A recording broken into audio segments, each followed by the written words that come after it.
So, how can the social movement organizations of the Gülen movement be categorized? The movement focuses on education, health, media, publication, ethical finance, and humanitarian aid and relief. It had no political wing, party, or umbrella organization. Okay, so do the social movement organizations provide paid services for member clients? The answer to this is yes and no.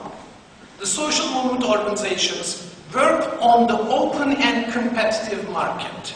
Some of them are charity-based foundations, while others have become market-oriented. But the intention is not profit-making. Rather, they intend to provide quality services and answer, in the best way, the needs of people from all walks of life.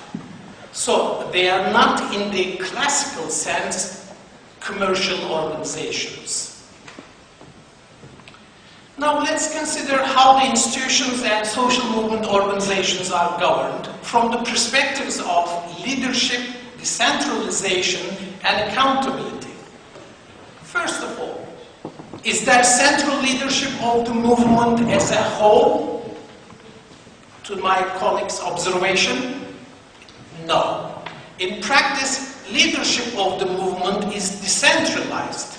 The different components of the movement have great autonomy.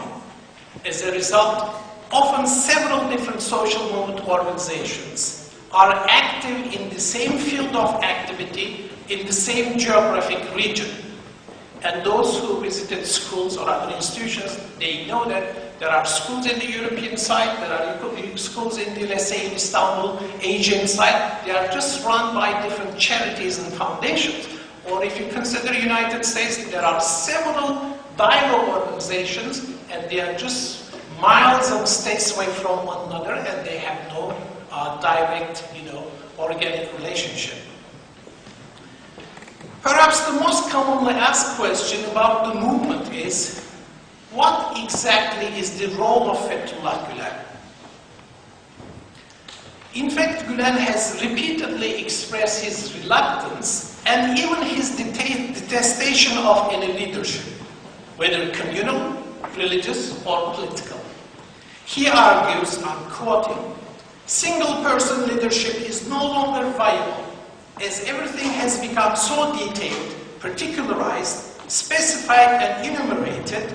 Tasks now assume such forms that even unique, outstanding individuals cannot accomplish them by themselves. That is why the place of genius has now been replaced by the collective consciousness with consultative and collective decision-making. End of the quote. So, does Gülen intervene directly in service networks or projects? No, he doesn't.